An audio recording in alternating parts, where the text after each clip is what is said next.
Timnas Indonesia mesti mengakui keunggulan Irak dengan skor telak 1-5 dalam laga perdana Grup F, kualifikasi Piala Dunia 2026 putaran kedua zona Asia.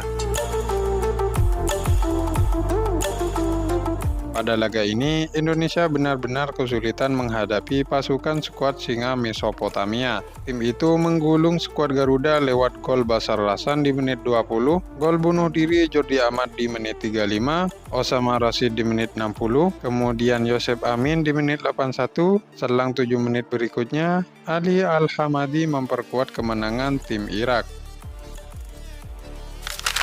Indonesia sempat mendapatkan gol hiburan dari aksi Sen Patinama di sisa waktu babak pertama. Gol ini sempat memberikan harapan bagi Indonesia karena membuat skor menjadi 1-2 sebelum jeda antar babak. Pasukan Sintayong cukup lama tidak mengalami kekalahan dengan skor telak. Performa tim sedang bagus sebelum duel melawan Irak ini.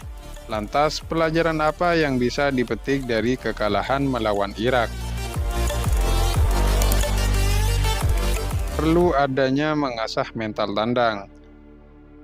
Setelah Piala AFF 2022, skuad Garuda cukup rajin memainkan laga FIFA Matchday. Hal ini tentu bagus untuk mengasah kemampuan para pemain dan memperbaiki posisi timnas Indonesia pada ranking FIFA. Hanya saja hampir semua laga digelar di kandang. Indonesia tercatat hanya sekali main tandang. Dan itu pun terjadi pada leg kedua melawan Brunei Darussalam, yang dalam tanda kutip itu belum memberikan tekanan bagi Indonesia.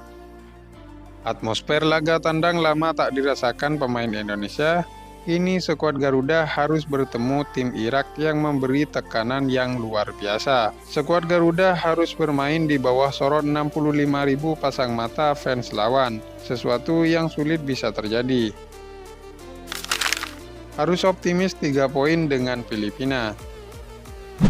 Indonesia meninggalkan Stadion Basrah Sport City dengan tangan hampa. Indonesia sudah berjuang maksimal walau secara hasil mengecewakan. Indonesia tak punya waktu untuk meratapi hasil menor lawan Irak tersebut. Sintayong dan pasukannya harus segera mengalihkan fokus pada match kedua lawan Filipina di Rizal Memorial Stadium. Di atas kertas, Indonesia diprediksi bisa meraih 3 poin dalam lawatan ke Filipina tersebut. Namun, jika kita masih larut dalam hasil buruk lawan Irak ini, bukan tak mungkin timnas Indonesia akan kembali kecewa lagi.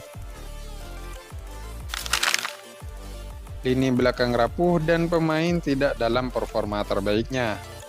Biasanya lini belakang Indonesia cukup solid. Skuad Garuda tidak pernah kebobolan pada 3 laga terakhir sebelum lawan Irak ini. Bahkan saat jumpa Argentina pun Indonesia hanya kalah 0-2. Kini pada duel lawan Irak, lini belakang timnas Indonesia bisa dibilang cukup rapuh, baik dari sektor sayap maupun di lini tengah. Skuad Garuda mudah ditembus oleh lawan. Entah karena mental tandang atau kondisi fisik, ada beberapa pemain Indonesia yang kurang tampil optimal. Salah satunya Asnawi Mangkualam. Biasanya pemain ini bermain sangat kuat di sisi kanan. Namun kali ini Asnawi cukup sering kalah duel. Asnawi mungkin tidak dalam kondisi fisik terbaik karena perjalanan dan jadwal padatnya. Selain itu, ada Mark Klok dan Ricky Kambuaya yang juga kurang optimal dalam laga ini. Mereka cukup kesulitan mengendalikan lini tengah. Kebobolan 5 gol menjadi catatan merah bagi tim asuhan Sintayong. Sang pelatih mengulang catatan buruk pada tahun 2021 lalu. Ketika itu, Indonesia kalah dengan skor 0-5 dari Uni Emirat Arab di kualifikasi Piala Dunia 2022. Berhubungan dengan itu, pada usai laga Sintayong sempat disinggung wartawan Irak mengenai penyebab kekalahan telak tersebut. Sintayong hanya menyebutkan bila lawan bermain lebih baik. Selain itu, dukungan dari supporter tuan rumah terus menjadi teror skuad Garuda. Dan juga faktor timnya melakukan perjalanan jauh juga mempengaruhi performa tim asuhannya. Kami jelas mengalami kekalahan berat dari Irak. Saya pikir saya mengucapkan selamat kepada Irak. Mereka bermain bagus, kami akan memainkan permainan yang lebih bagus di kandang kami. Ini adalah pertandingan kandang bagi mereka, banyak supporter di stadion ini juga, dan terlebih lagi kita melakukan perjalanan jauh ke sini. Oke sahabat bola, mungkin sekian dulu pembahasan kali ini. Terima kasih telah menonton. Mungkin dari kalian ada yang ingin menambah atau mengurangi yang ada di video. Tulis jawaban kalian di kolom komentar.